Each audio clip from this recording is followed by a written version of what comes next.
Começando de novo, sem falar de engenheiro. Ops, mas tá. Então, hoje, pessoal, a gente encerra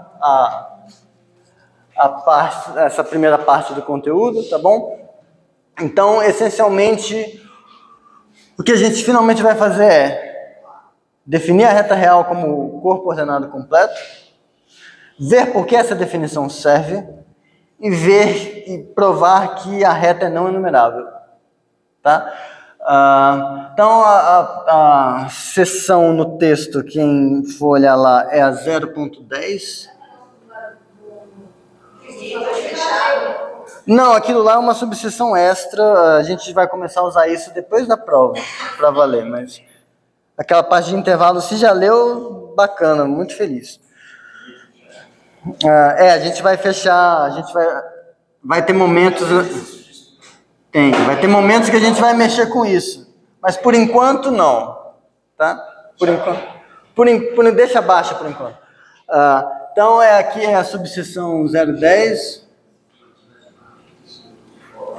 tá na página 74, tá? Os detalhes estão lá. E aí, enfim, assim, aula passada definiu o que é um corpo ordenado completo. É um corpo ordenado, onde todo subconjunto não vazio limitado superiormente tem supremo. Só que eu não mostrei para vocês que existe um corpo ordenado completo. E se fosse para mostrar que existe um corpo ordenado completo, eu ia precisar de pelo menos mais 2 semanas. Porque é uma coisa detestável, é chato, é uma conteiraiada maldita. É o tipo de coisa que eu acho que se você quiser ver um dia, você tira 2 semanas da sua vida, assim, de férias, uma coisa assim. Faz na privacidade do celular, sem ninguém ver, você checa lá as continhas. Agora estou convencido de que de fato existe um corpo ordenado completo. Nem o Elon, que tem que fazer as coisas igual o Elon. O Elon não constrói também. O Elon só faz um negócio, ele não usa esse nome, mas eu uso esse nome, ele essencialmente enuncia isso. Eu chamo de axioma da preguiça infinita. Porque a gente tem preguiça de fazer isso, que essencialmente existe um corpo ordenado completo. Existe um corpo ordenado completo. E aí, o que vai ser a reta real? Vai ser um desses caras. Problema. Alguém fala, beleza, existe um corpo ordenado completo. Não está falando que existe um único, está falando que existe um. Se tivesse um corpo ordenado completo aqui, e um outro corpo ordenado completo aqui. Aí, sei lá, na UFBA, os alunos de análise usam esse. Aqui na UESC, a gente usa esse. A análise que a gente aprende aqui é diferente da análise que aprende na UFBA? Porque está usando um corpo ordenado completo diferente? Não. Mas por que não? Porque eles são isomorfos. É a primeira parte da aula para convencer vocês de que esse isomorfismo vai sempre existir. E mais importante, porque o fato de que um isomorfismo existe resolve o problema. Tá? Então, primeiro, o que diabos é isomorfismo nesse contexto? Então, definição. Definição. Um isomorfismo de corpos. Vou colocar assim, vou fazer igual aqui. Dados K e K', corpos ordenados.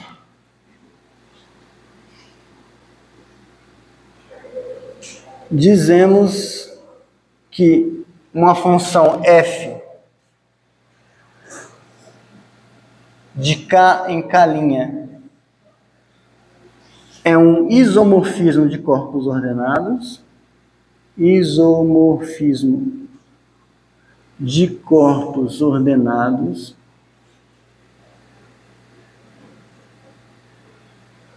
se, primeira coisa, F é um morfismo de corpos. Que diabo é um morfismo de corpos? é uma função que respeita as operações dos corpos. Então, isso aqui, em álgebra, às vezes vocês podem ter ouvido a expressão homomorfismo de anéis. A mesma coisa, eu só estou tirando o homo, porque tem um negócio que chama categorias, que tudo você ficar falando homomorfismo, tem homomorfismo de corpos, homomorfismo de grupos, homomorfismo de espaço vetorial, homomorfismo não sei do que. O pessoal falou, dane-se, morfismo. Pronto. É mais fácil. Mas se quiser chamar de homomorfismo, também pode. Morfismo de corpos. Então, o que tem que acontecer? Essas três condições aqui. O corpo, esse corpo tem o 1. O 1 tem que ir no 1. O 1 de um cara vai no 1 do outro. Primeira coisa. A segunda coisa é que se você pega dois caras aqui dentro do K e soma, isso vai para alguém aqui, certo? Vai para um F de A mais B. Só que você poderia ter feito primeiro F de A, depois F de B, aqui e somado. O que você quer é que dê a mesma coisa. Então, essencialmente, você tem A, você tem B e você tem A mais B. O A vai para o F de A. O B vai para o F de B. E o A mais B vai para o F de A mais B. Poderia ser que se eu pegasse esse cara aqui e esse cara aqui e somasse, não fosse a mesma coisa. Eu quero que seja. Eu estou pedindo que seja. Para eu xingar de morfismo, isso tem que acontecer. E tem uma outra operação, que é a multiplicação. É a mesma coisa. Então, essas três coisas têm que acontecer para ser morfismo de corpos. E a outra condição que a gente pede, são três condições.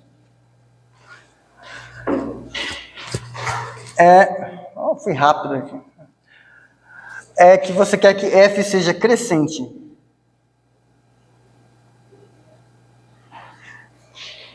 Aqui tem uma ordem. Aqui tem outra ordem. Eu quero que se aqui eu tiver A menor do que B, então eu quero que a coisa não decresça. Então, se o A está aqui e o B está aqui, eu quero que se a F de A estiver aqui, cresceu aqui, né? Então tem que crescer aqui também.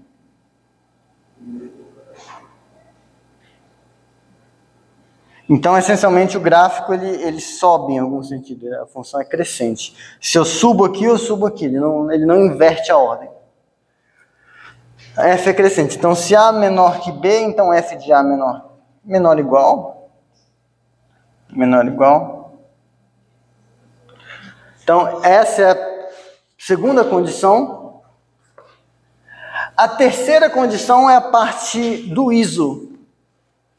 Então, essencialmente, isso aqui está falando que K concorda com K' concorda com as coisas do K. Em álgebra, K' concorda com as coisas do K com respeito à ordem, mas eu quero, mais do que isso, eu quero que existe uma G de K' em K. Aliás, vou colocar assim. Mais fácil. F é bijetora. E a inversa, F menos 1 de K' em K, tem as mesmas condições.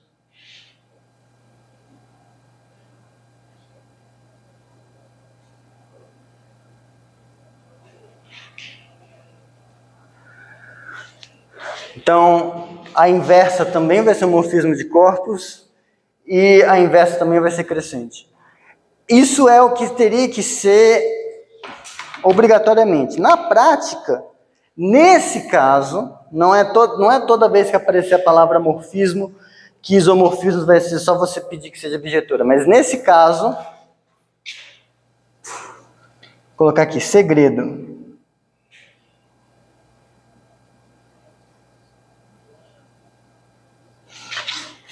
Se você tiver isso e isso e souber que a F é bijetora, já acabou. Porque automaticamente a inversa vai ter que satisfazer essas coisas também. Tá? Mas a rigor, no fundo você está falando o quê? Que essencialmente é tipo quando você tem... Quem fez estruturas algébricas de grupos, talvez, vocês viram que tinha um negócio lá que era tábua de operações, talvez.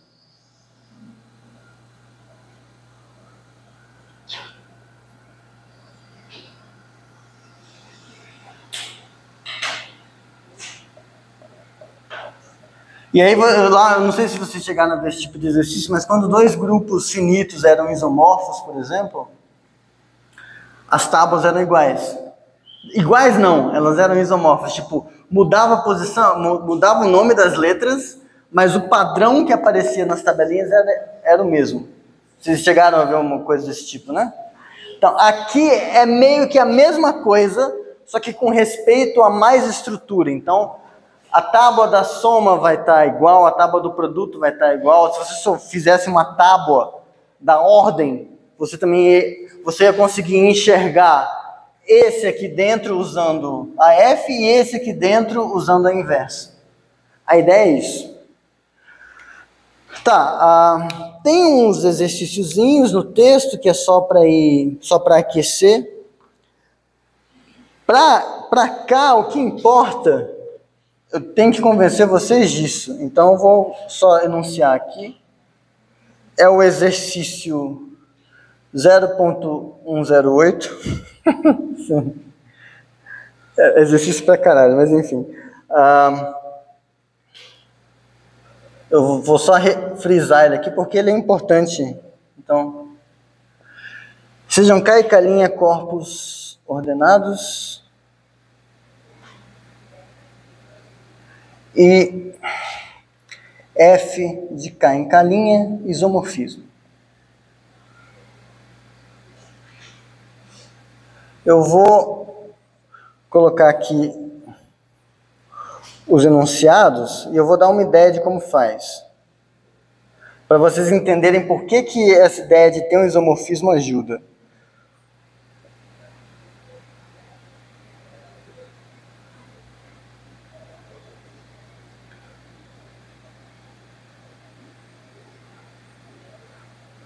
C, e somente C.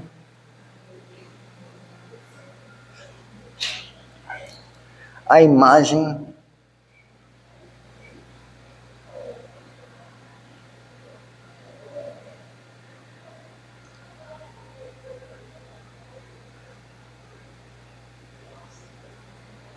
então, vou colocar esse e vou colocar a letra B aqui também. Tem uma letra C, mas eu não vou escrever ela aqui não.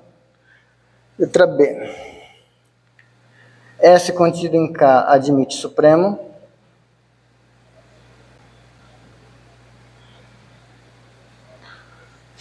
Alfa pertencente a K.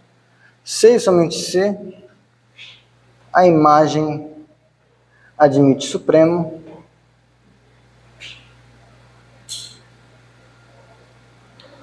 F de alfa. Então, essencialmente, o tipo de coisa que acontece é o seguinte. Quando você tem duas estruturas que são isomorfas, num certo sentido, quando você faz uma afirmação de uma, dentro do contexto que você está, essa afirmação vai valer em um, C e somente C valer em outro. Então, por exemplo, essa letra A, você tem um cara desse lado que é limitado superiormente. Então, isso aqui está dizendo o que para você? Eu vou colocar aqui. Então, letra A. Está dizendo que S contido em K é limitado superiormente. Horrível. Superiormente. Então, significa o quê? Existe um infeliz M no corpo, tal que para todo Szinho que pertence a Sz, Szinho é menor ou igual que M. Concordam? É isso que eu estou falando. Limitado superiormente. Tem alguém que limita por cima todo mundo do S. Certo? Ok? Estão comigo? Tá bom. Agora, quem é esse Pokémon, né? Quem é f de S? F de S é o conjunto formado pelas imagens, pela F das coisinhas que estão em S. É isso aqui, ó. São os F de Szinho, tal que Szinho pertence a Sz. Essa é a imagem direta. Agora eu quero mostrar que, então, se é limitado superiormente, então a imagem também é. Mas veja, a gente tem isso aqui. Por estrela, se você tem S menor ou igual que M, deixa eu colocar aqui Szinho, vou fazer S minúsculo, Szinho, para todo Szinho pertencente a Sz. Agora você sabe que a F é crescente. A F é crescente, logo, se você fizer F de S, isso é menor ou igual que F de M. Tem alguém, então, limitando as imagens dos caras de S? Tem. F de M. Então, F de M...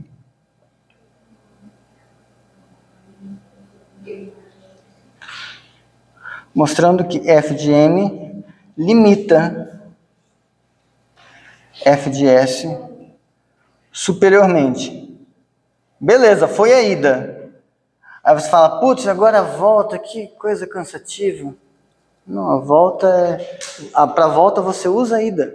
Porque é um ISO, então tem uma inversa com essas mesmas propriedades. Repete. Agora, aqui a gente usou alguma coisa importante do K. Troca o resultado pelo mesmo argumento.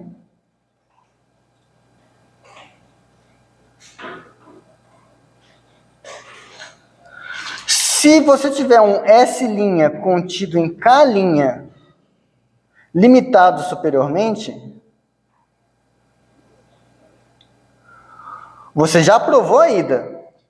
Então, pelo mesmo argumento, você pode dizer que se você tem alguém contido no K' limitado superiormente, então a imagem pela inversa é limitada.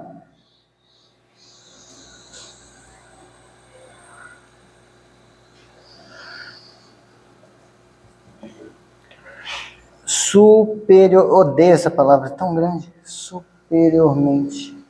E se eu abreviar como sup, vai achar que é lim-sup, que é uma coisa que existe, que, enfim.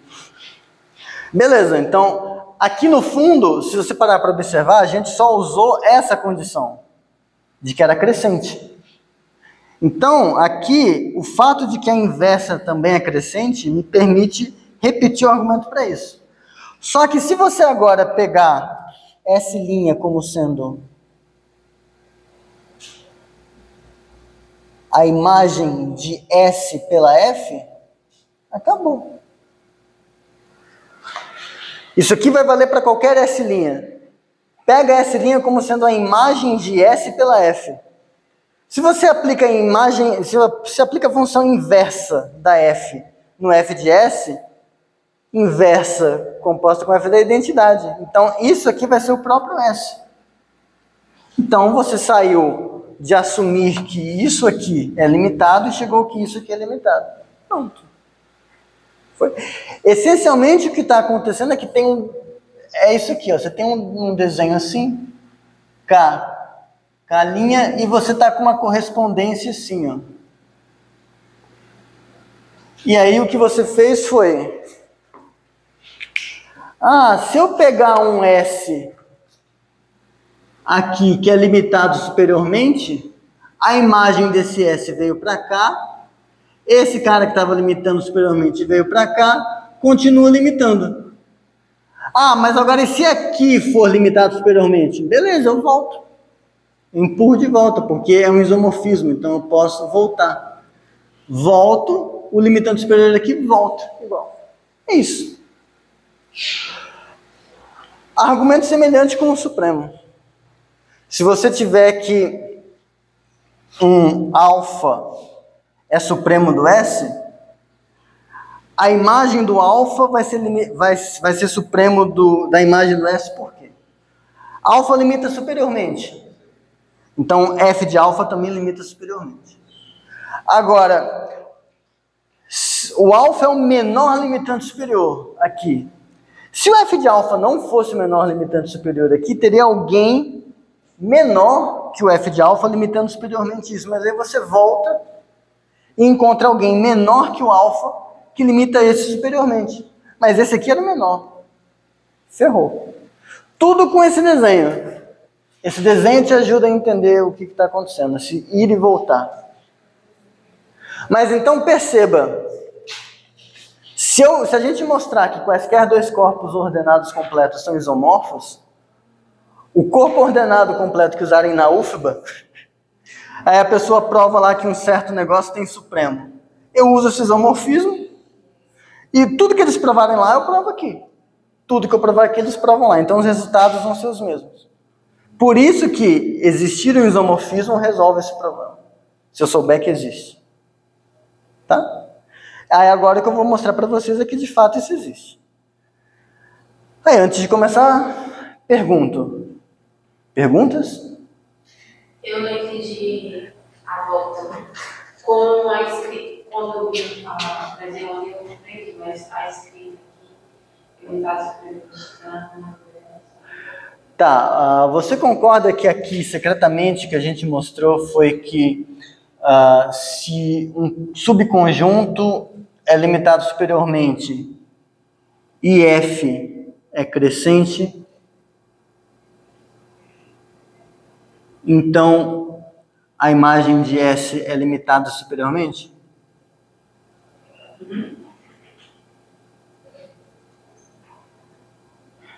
Isso a gente provou.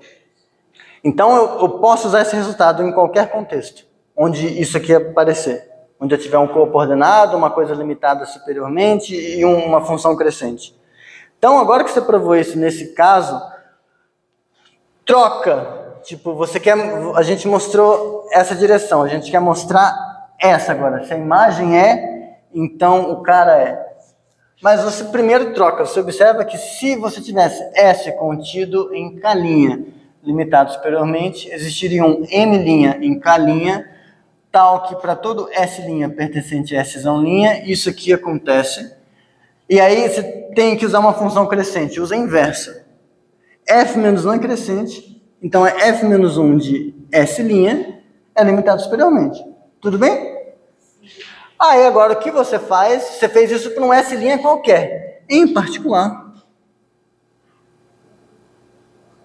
Se você tomar S' como sendo F de S, então quando você fizer isso aqui, F-1 de S', que você agora já sabe que é limitado, isso é F-1 de F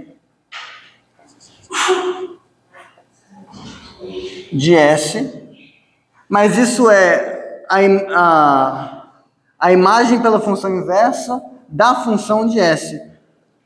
F-1 bola F é a identidade. Os caras aqui são F de S, eu vou aplicar F-1 neles, vai dar S. Isso aqui é S. Então você mostrou em particular que se isso, que é o que você queria, é limitado superiormente, se a F de S é limitado superiormente, então a S é limitado superiormente. Você usou a ida num espelho, tipo assim. Tudo bem? Mais alguma, pessoal?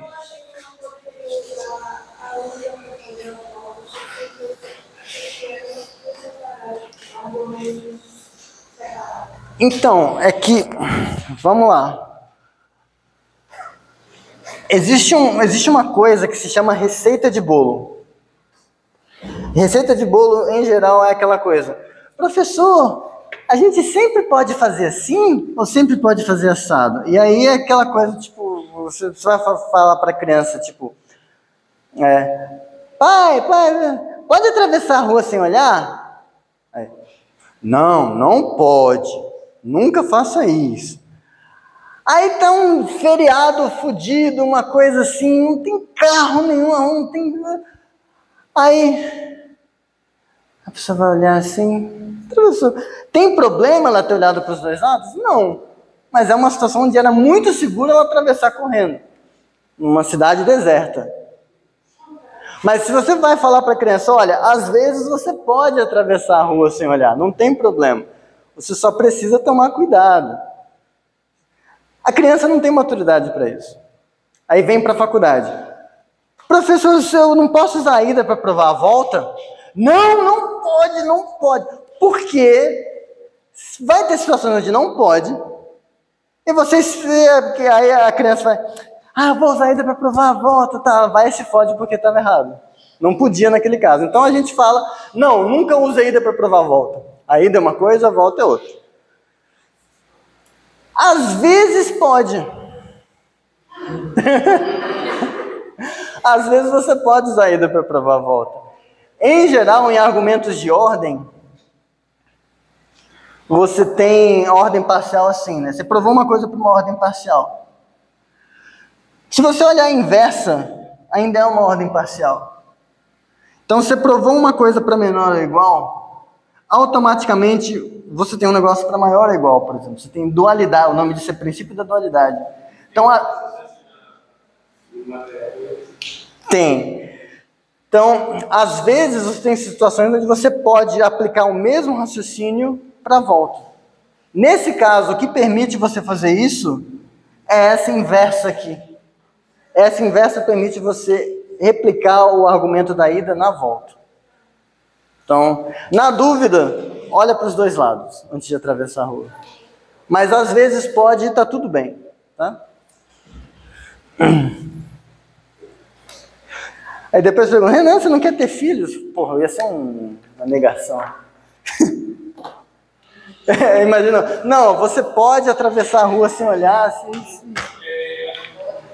Geralmente, quando a gente tem esses lados que são espelhados, você meio que faz o contrário, ou que foi basicamente o que a gente fez. Só fez para um lado, usando a F. Isso. Aí você fez o contrário, só que agora para voltar a gente usa a F. Exatamente.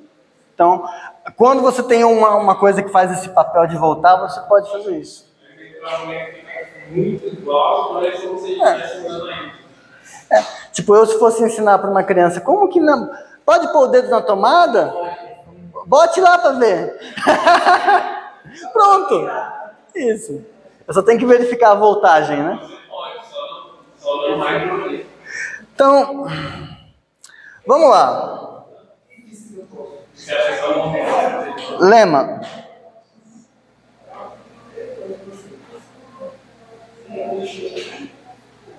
Então, pergunta você pode levar essa postura, mas você pode ir pela lá seguinte. Só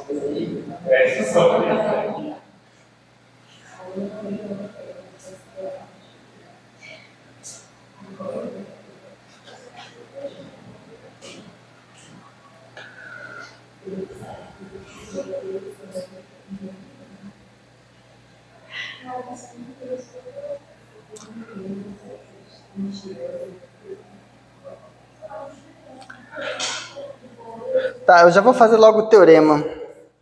É que aqui eu falei que eu defini só o que é isomorfismo. Então, eu já vou fazer logo a versão teorema mesmo. Teorema. Oi? Não, trivial não é, eu só fiz a... Porque era exercício e aí eu falei, vou só para dar uma ideia. Podemos, você pode começar a fazer, se travar, na sexta-feira a gente faz. Ó. Viu? O Supremo nada mais é do que o melhor e o teste superior. Quase. Você vai ter que mostrar em particular que a F manda mínimo de um conjunto no mínimo da imagem de um conjunto. Aí sai direto. Só que aí eu acho que isso já deu uma coisa que não é tão complicado. Porque se a gente supõe que tem um cara menor do que a imagem do Supremo, então vai ter um cara no domínio que vai ser menor do que o Supremo. Sim, mas... mas eu acho sacanagem dizer que isso é automático do A. Tem um montão de rabisco que você fez aí de vai e volta, vai e volta. O desenho, esse desenho ajuda muito, inclusive é ele que vai ajudar aqui. Se K e K' são corpos ordenados completos,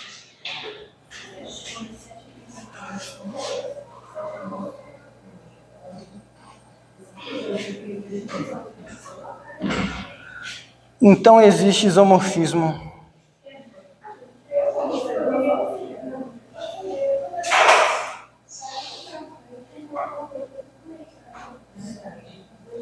de corpos ordenados Rho saindo de K em K'. É assim, eu vou dar ideia para vocês de como faz isso, provar uns pedacinhos, os detalhes estão no texto, tá? Esse teorema não é o tipo de coisa que cairá na prova em nenhum universo concebível. Tipo, provar esse teorema não é o tipo de coisa que eu pediria. Então, acho mais interessante vocês entenderem por que isso resolve o problema de que poderia ser ruim, poderia dar treta você definir, fazer análise desse jeito, só que não dá, porque se eles forem isomorfos que fazem outro. Então, acho melhor focar na ideia. A ideia é a seguinte. K completo, K' completo. Não tem nenhuma função ainda. Vou ter que tirar essa rodo. Enfim. Mas ela vai sair de algum lugar. Agora, a gente tem uma coisa que a gente sabe secretamente, que é o seguinte. K tem uma cópia dos racionais aqui dentro. Tem um bagulhinho aqui, que são os números, os racionais. Vou colocar aqui só indicando que são os racionais interpretados no corpo K.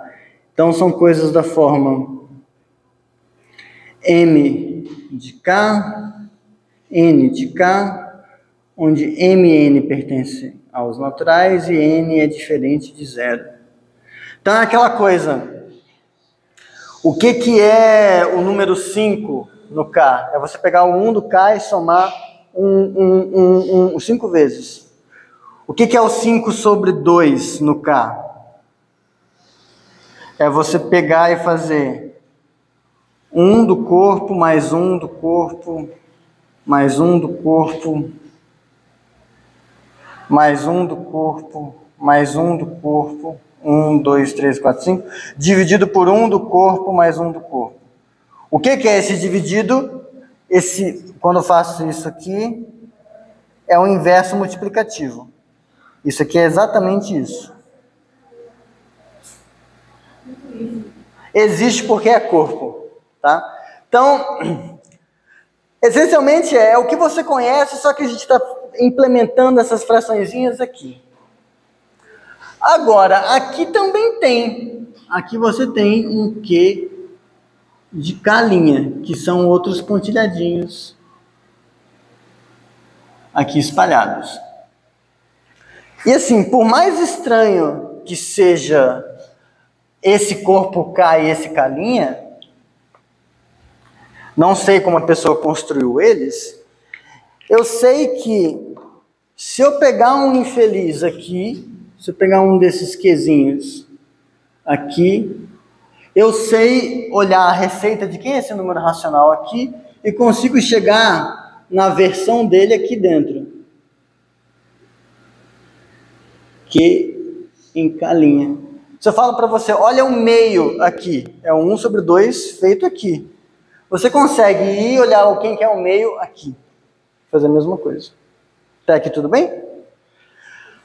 A ideia, então, agora é fazer uma correspondência. Eu quero, dado um cara qualquer, agora um alfa, que pertence ao corpo, eu quero dar um jeito de mandar, ele não precisa ser um racional, eu quero mandar esse alfa para alguém aqui. Mas esse alfa, a princípio, isso aqui eu podia ter construído com tijolo, isso aqui eu podia ter construído com fibra de carbono, não conversa a princípio. Só que eu consigo fazer o seguinte, eu posso olhar quem são os racionais que vieram antes. Isso é uma informação, isso me dá um conjunto assim, ó, isso me dá, se eu olhar esse cara aqui, eu vou definir assim, QK de alfa é o conjunto dos Qs pertencentes aos racionais, tais que, quando eu implemento esse número racional no corpo K, isso é estritamente menor que o alfa. Tudo bem? Então eu peguei todos os números racionais que eu usaria para montar esse conjunto aqui. Todo mundo que é menor. Oi. Agora, eu me dei uma curiosidade. Porque às vezes a gente pode pensar também no ter como número racional se a gente pegar o número que ele tem na identidade. Tudo bem.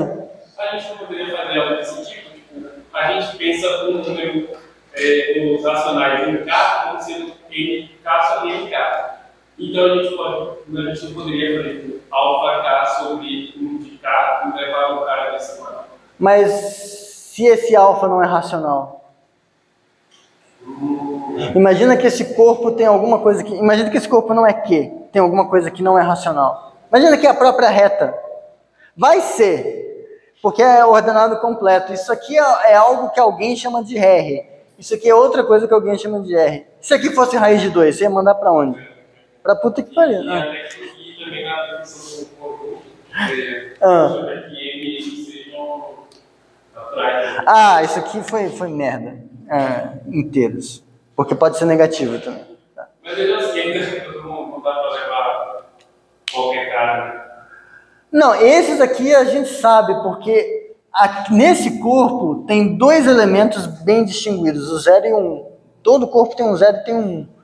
Esse tem um 0 e tem um 1, esse tem um 0 e tem um 1. Esse 1 eu uso para montar os naturais aqui dentro. Esse 1 eu uso para montar os naturais aqui dentro. Eu espelho eles multiplicando por menos 1, tem os negativos. Aí eu fecho por multiplicar por inversos e tenho os racionais. Então, construir os racionais aqui e aqui. Tudo começando a partir do 1. Mas, tudo bem? Não sei se isso respondeu. Sim, respondeu. É porque eu fiquei pensando assim, poxa, mas seria tão fácil, né? Se a gente só pegasse essa mesma montagem, não é fácil. Mas é só pensar que esse alfa é igual a raiz de 2. Esses são os reais que você conhece. Como você descreve quem é raiz de 2 aqui nos reais da UFBA? Não sei. Cada dia tem uma gíria diferente em Salvador, então não dá para saber.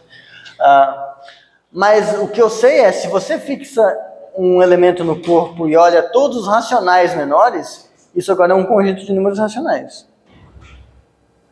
E eu posso olhar esse conjunto de números racionais e interpretar esse conjunto aqui dentro. E aí eu posso fazer... Vou até colocar aqui assim, ó, para ficar menos confuso. Eu vou dizer que eu estou olhando realmente os racionais. Eu estou olhando realmente o conjunto dos racionais que apareceram aqui. Só que aí agora a gente faz o seguinte, a gente vem aqui e vai olhar o conjunto de todos os racionais interpretados no corpo de cima, tais que, quando eu olho esse mesmo número racional interpretado embaixo, é menor que alfa. Veja, esse corpo K', ele não sabe o que é alfa. O corpo de baixo sabe. Então, no corpo de baixo, eu uso o alfa para determinar um conjunto de números racionais. E aí, esses racionais eu olho aqui em cima. Então, essencialmente, o que a gente vai fazer agora, a gente está olhando... A gente pegou essa coisa aqui, pegando só os pontilhadinhos, só os azuizinhos, a gente vai pegar a mesma coisa aqui em cima. A gente espelha os racionais aqui em cima. Olha, só os racionais. Só os racionais, tudo bem? Agora, vamos ver. Esse conjunto, ele é não vazio. Porque tem racional menor que esse cara aqui. Então, como tem um racional aqui menor que esse cara aqui, esse racional interpretado aqui está aqui. Agora, da mesma forma, aqui você tem racionais, esse cara é limitado superiormente com racionais. Em particular. Tem um montão de número racional aqui que não está aqui. E limita superiormente esse conjunto. Então, os limitantes superiores que estão aqui, eu posso usar eles para mostrar que, tem um limitante superior aqui dentro. Então, esse conjunto aqui, ele é limitado superiormente não vazio. E os corpos são completos. Então, desse conjunto, que a princípio era só um conjunto de números racionais, existe supremo. Então, de um alfa, eu consegui construir aqui em cima um conjunto não vazio limitado superiormente, que tem supremo. Para onde eu vou mandar esse alfa? Para esse supremo. Então, esse alfa que estava aqui, ele vem para cá. E aí, o que a ρ vai fazer? A ρ de um alfa vai ser, por definição, o supremo dos racionais vistos em K', que são menores que o alfa. Essa vai ser a função. Aí, uma página de conta para mostrar que isso aqui vai ser um morfismo de corpos. Então, por exemplo, se você pega o 1 daqui, o 1 daqui tem que ir no 1 daqui. Se você pega alfa aqui e beta aqui, manda o alfa na ρ de alfa, o beta no ρ de beta, você também poderia fazer alfa mais beta.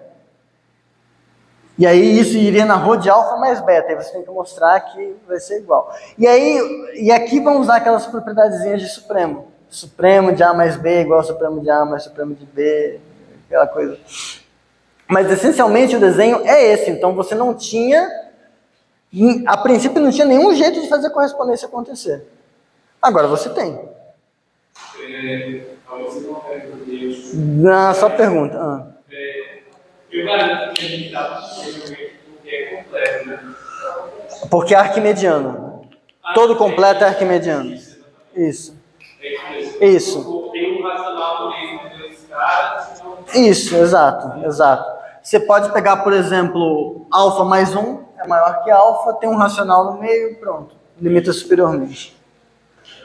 Para voltar, então a gente fez aqui uma ρ que vai ser numa direção. Para você fazer a inversa, você faz esse desenho ao contrário. Só isso. E aí mostra que dá certo, mas é só continha de supremo, essas coisinhas. Tá tudo. O importante é vocês acreditarem que se tem dois corpos ordenados completos, eles são isomorfos. E meio que esse desenho, eu acho que ajuda a gente a entender que tá. Por mais estranho que seja, eu consigo meio que sincronizar os racionais entre eles. Sincronizei os racionais. Aí o que eu preciso fazer é só esse truque. Tem um cara que não é racional. Pega os racionais menores, olha eles em cima, toma o supremo. Esse alfa foi para cá. Do outro jeito, tem um cara aqui, olha os racionais menores, empurro esses racionais para baixo, Olha, o Supremo, encontrei aqui quem é a Rho menos 1 do beta. Mesma coisa. Ah, professor, se eu quisesse usar ínfimo, podia também. Só que eu acho que fica feio. Tudo bem? Os detalhes estão no texto, é mais cultura geral ver, tá? Então, 11h58. Oi.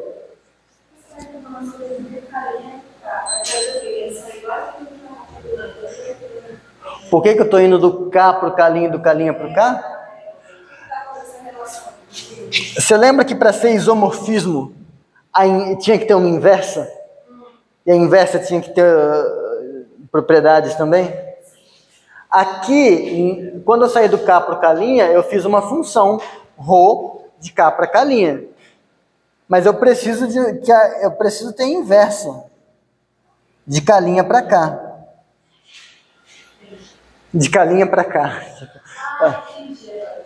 Então, quando eu faço esse caminho de volta, eu estou dizendo como que a inversa funciona. Tudo bem? Tchau. Então, finalmente, definição. Agora a gente pode usar R. R denota qualquer corpo completo.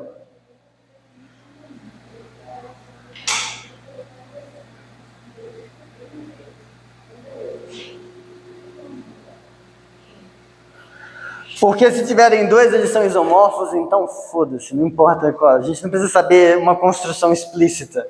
As construções dos reais só servem, no fundo, para mostrar que você não precisa assumir axiomaticamente. Tudo bem? Então agora, em particular, acabou essa frescura de colocar subíndice do K para indicar em qual corpo é, porque a gente vai estar sempre imaginando esses caras dentro da reta, então não tem por que ficar pendurando esse Rzinho. Acabou. Aí agora tem só um problema, eu vou mostrar para vocês como resolve. Também é mais fácil do que parece. Qual a cardinalidade da reta?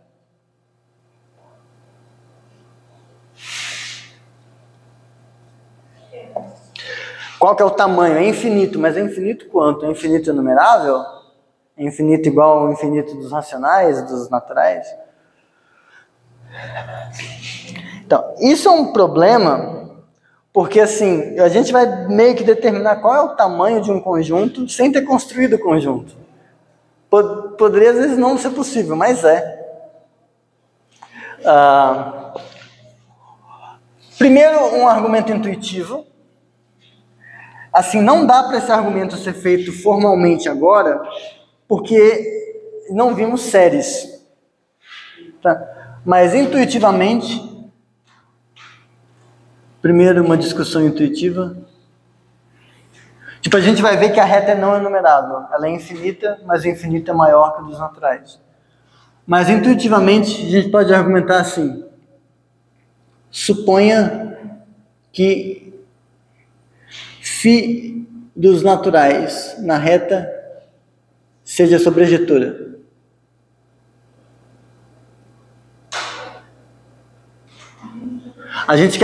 O que a gente quer mostrar o que eu quero mostrar é que não tem função bijetora dos naturais na reta. Se eu mostrar que não tem uma função sobrejetora, não pode ter uma função bijetora. Concordo?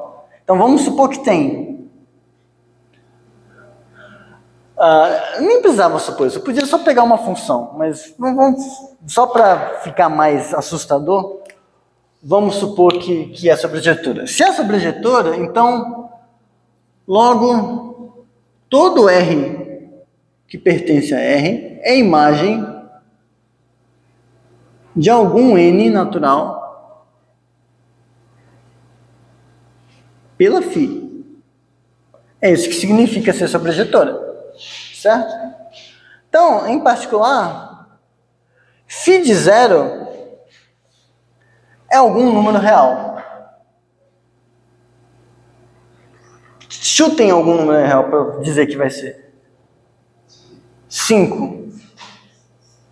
Pô, mas esse ele é tão real que ele é natural. Vou colocar 5,789307. Tudo bem? Vou colocar assim. Vamos colocar agora φ de 1. Π. Não, menos π. Ninguém nunca usa menos π. Menos 3,14, sei lá. Φ de 2.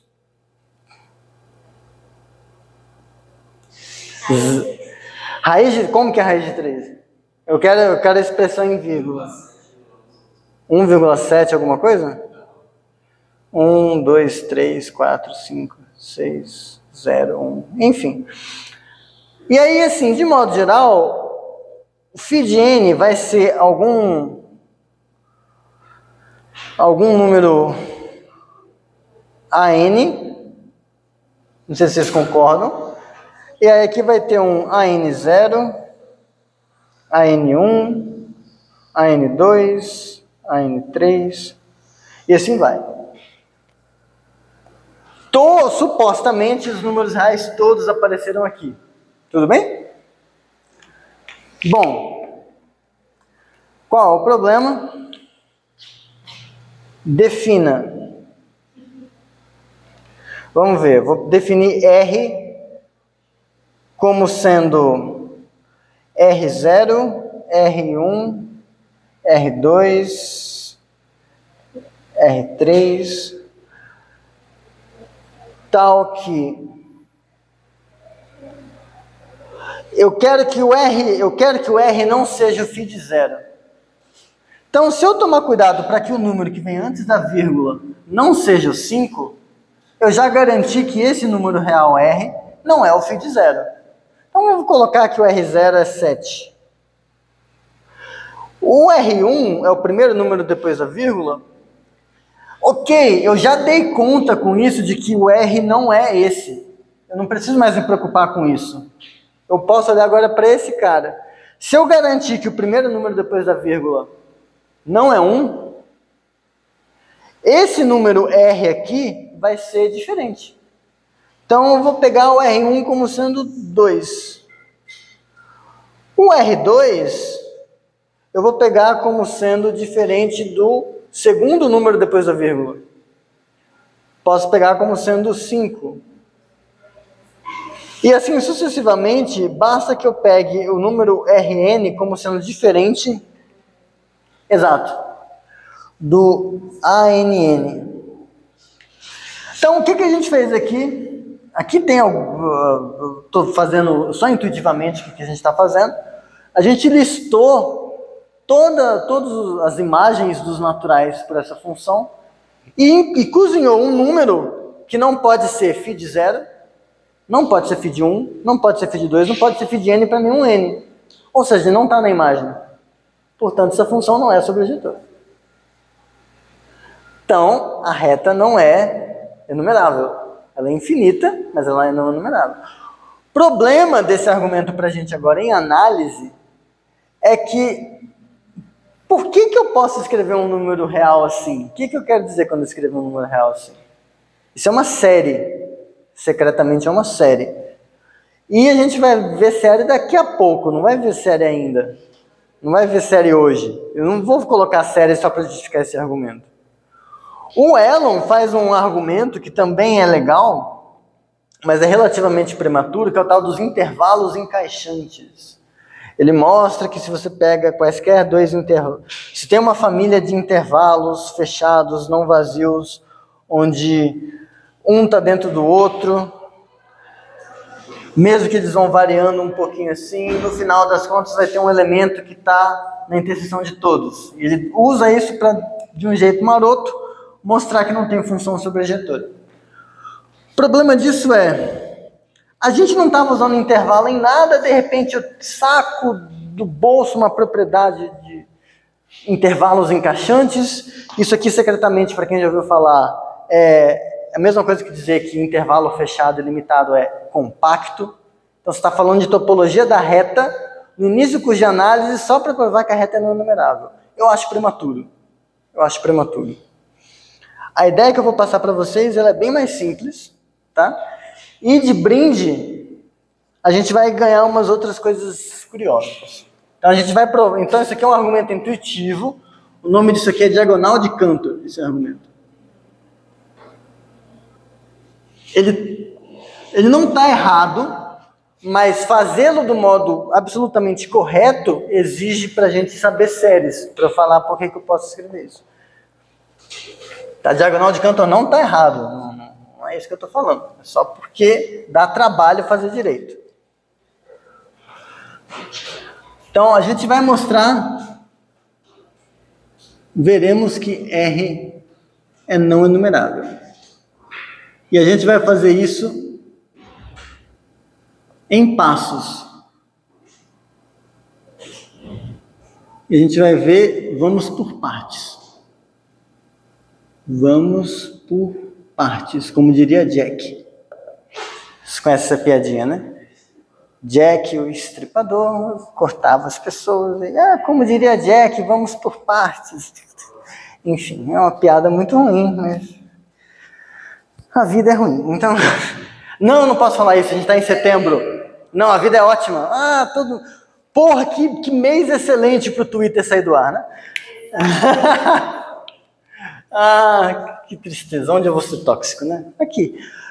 Enfim. Então, a gente vai usar aquele truque do Cantor-Bernstein, aquele teorema que eu não provei, mas que eu falei que ele era muito massa, que é o seguinte: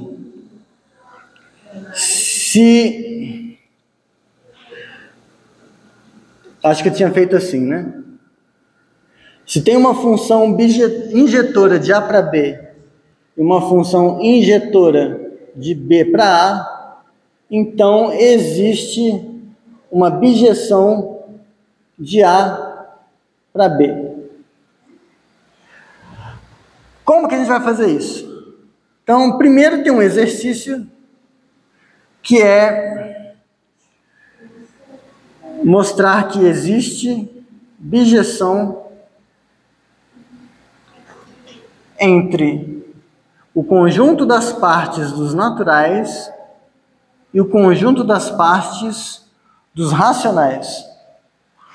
Ideia: os naturais e os racionais têm o mesmo tamanho, tem uma bijeção entre eles.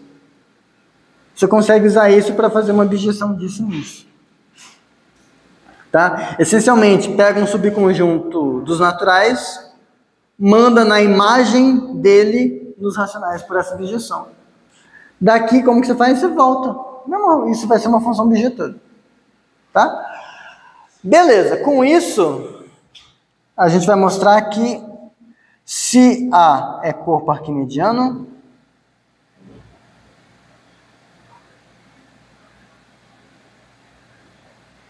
então existe função injetora de A aqui dentro. Como corpo arquimediano. Última aula, os naturais são ilimitados. Ou equivalentemente, entre quaisquer dois caras tem um racional no meio. O que você faz? Você define isso aqui. Defina a função φ que sai de A e vai no conjunto das partes dos racionais, que manda um alfazinho no conjunto dos números racionais, que quando você interpreta no corpo, são menores que o alfa. Essencialmente, o que você está fazendo é isso aqui.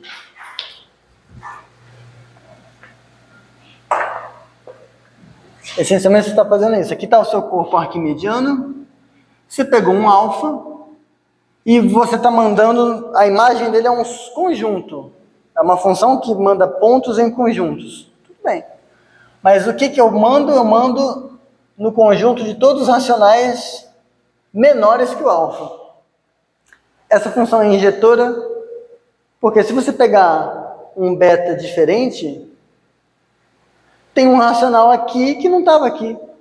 Então, o conjunto dos racionais menores que beta é diferente que o conjunto dos racionais menores que alfa. Esse conjunto tem essas pessoas e mais essas. Esse conjunto só tem essas, não tem esse. Então, os conjuntos são diferentes. Como tem que pensar popular dela. Tudo bem, mas essa, no texto está com mais detalhes, mas essa função é injetora. Pelo exercício, eu tenho uma bijeção daqui para cá, então eu tenho uma função injetora. Quando você compõe injetora com injetora, consegui uma função injetora. Tem uma função injetora daqui para cá. O que a gente vai fazer agora é uma função injetora daqui para a reta. E aí a gente vai ver que o tamanho da reta é exatamente o tamanho do conjunto das partes dos naturais, que pelo teorema de Cantor não pode ser enumerável. Mas vamos lá. Aí tem um outro exercício. Partes dos naturais está em bijeção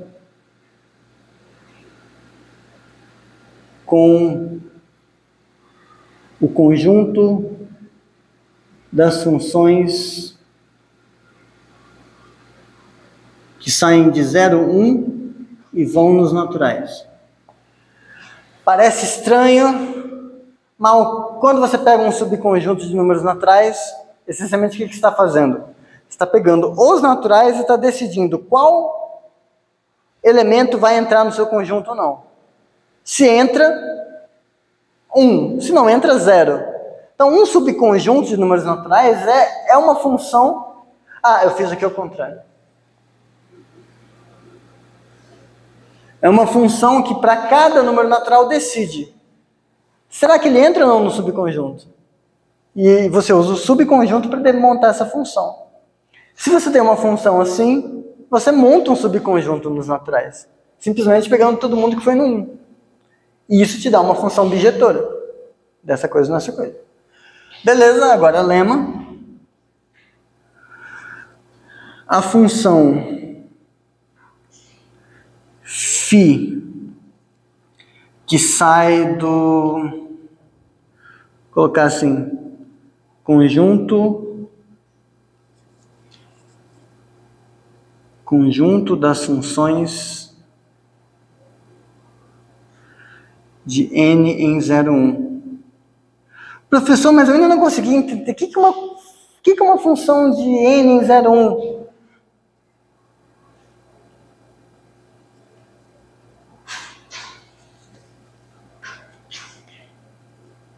É uma função que para cada número natural ela dá ou 0 ou 1. É uma sequência infinita de zeros ou 1s. Então isso aqui, função de zeros ou 1s. Quero fazer uma função que sai do conjunto das funções de zeros ou 1s, ou seja, dessas sequências, e vai na reta. Qual seria o jeito mais intuitivo de transformar isso aqui num número real? Na moralzinha. Você está com pressa num trem, sei lá, alguma coisa, vai pegar o buzu. Porra, eu queria transformar isso aqui num número real, de um jeito rápido, que não fosse, eu quero um número real legítimo, eu não quero falar que é o 0, 1, 1, 0, tipo, esquece esse 0. Não, não.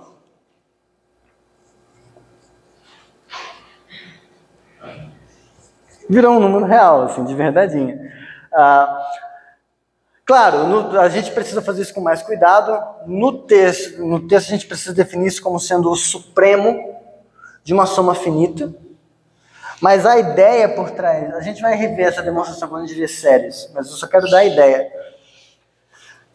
Se a gente pega essa sequência de zeros e 1s e faz isso, vocês concordam que intuitivamente essa função funciona. Tá sendo a gente meio que já aceitou que essas coisas são números reais. Agora pega uma sequência diferente. Eu vou fazendo ela igual e quando for para fazer diferente vocês falam. A gente pode falar? Pode. Por favor. Ah, obrigado. Beleza. Então, só para ver se eu estou pegando a ideia, então, eu estou pegando um cara dos naturais, certo? Digamos, peguei 2. Aí esse 2 vai no conjunto de 7 números. É isso? Ou ele vai ou em 0 ou em 1. Tá, isso aqui é uma coisa que mora aqui, é uma sequência. Então, isso aqui, sem a vírgula, isso é uma coisa que mora no domínio dessa função. Isso é uma coisa inteira que mora no domínio dessa função. Qual é a imagem dessa sequência? Isso. Isso aqui é a φ do S. Esse aqui é um outro cara, esse é um T, é uma sequência T. No zero, quem ela mandou no 0? O 0. Quem ela mandou no 1? 1. Quem ela mandou no 2? 1. Quem ela mandou no 3? O 0. É uma função dos naturais em 0, 1. Quando eu fizer a φ do T, vai ser isso. Tudo bem? Vai ser essa dízima. Agora, vocês concordam? Sequências diferentes foram em números reais diferentes? Função injetora.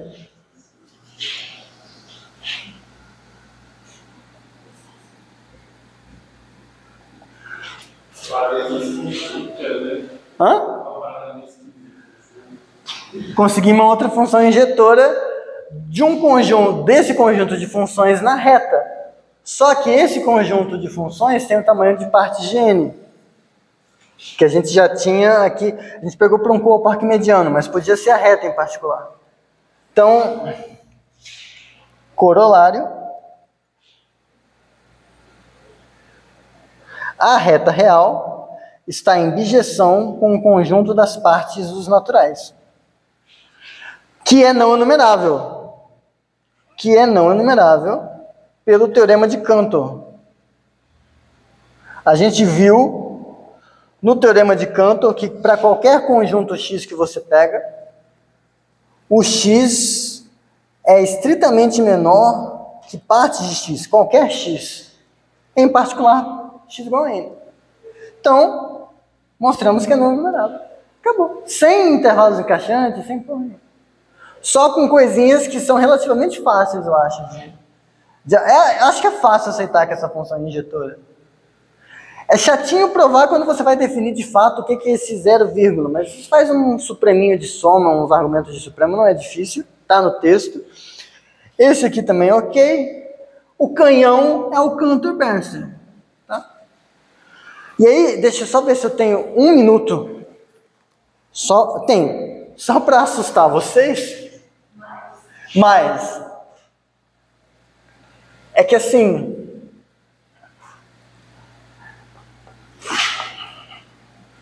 isso é legal, isso é bem legal. O Cantor, quando estava estudando essas coisas, ele trocava umas ideias com o Dedekind, via carta.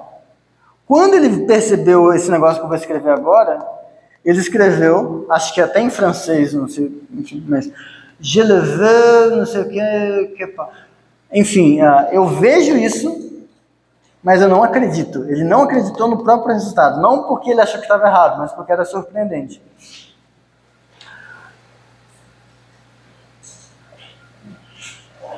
Infinito não é numerável, a gente já sabe. Cartesiano? Porra, deve ser mais não enumerável ainda, né? Não. Tem uma bijeção de R para R2. Porra, mas se eu trocar aqui por N, então talvez agora deixe de valer. Não. É um 3. Mas se eu trocar por N também, para qualquer N natural, para todo N pertencente aos naturais com N maior que 0, vai ter o mesmo tamanho. E eu vou meio que dar um miguezinho para explicar por quê. A gente pode... Vamos escrever assim, ó. Conjunto das funções de n em 0, 1. Esse cara tem quantos elementos? 2. Vou escrever mais ou menos assim, 2 elevado a n, certo? Agora, R2 é R cartesiano R. O tamanho disso vai ser meio que 2 elevado a n vezes 2 elevado a n. De coisas que vocês sabem de... Isso aqui devia ser quantos? Devia ser 2n mais n, né? Se fosse fazendo propriedade de potência normal. Você vai fazer um argumento usando união disjunta. Na seção extras do texto, quem tiver curiosidade, tem lá isso mais explicado. Mas a ideia por trás é isso. Beleza. N mais N é uma união disjunta. 2 conjuntos infinitos enumeráveis se eu uno, ainda é infinito e enumerável. Pensa nos pares e nos ímpares, né? Os dois são infinitos e enumeráveis, mas eu faço assim, Deus naturais. Então isso aqui é 2an. 2an é quem? É R. Então, o infinito é estranho. O infinito é estranho. Mas quando o pessoal percebeu isso, eles se deram conta do seguinte: só definir os bagulho como se fosse conjunto tá dando treta. Porque não é natural que R seja igual a R2. Tem que ter alguma coisa que a gente acrescenta para dizer que R não é R2. Tudo bem, como conjunto tem o mesmo tamanho, mas tem que ter alguma coisa que difere. Aí o pessoal começou a falar, não, vamos em variantes algébricos. Não, a gente pode definir o que é dimensão, no sentido de espaço vetorial, não sei o que e tal. Mas e se eu não ligasse para álgebra, quisesse ver como espaço? Aí o pessoal começou a ver coisa de topologia, aí entra bagulho de Poincaré, grupo fundamental, umas coisas assim, aí o pessoal foi avançando assim, porque só como conjunto tá pouco. A gente não está conseguindo distinguir um conjunto que teria que ter dimensão 1 de outro que tem dimensão 2. Então isso foi meio que um gatilho para o pessoal refinar um pouco mais os estudos das coisas, das propriedades. Mas, isso é uma coisa que, por exemplo, se você faz usando intervalos encaixantes, você não ganha isso. Com esse tipo de abordagem, usando sequência de zeros, a gente ganha. Então, são os brindes por a gente não seguir o Elon. Tá? Mas, tá bom, pessoal. Muito obrigado pela paciência. Desculpa aí tão tarde. Matéria da P1 acabou. Sexta-feira, aula de exercícios, que eu, a pedido de vocês, gravarei, mas não deixarei no YouTube. Tá? Ou melhor, eu vou colocar no YouTube não listado. Que aí... Porque se eu deixar no Drive, é muito ruim assistir coisa pelo Google Drive. É uma merda assistir pelo Google Drive. Só vai dar tempo só para quem está pelo Windows.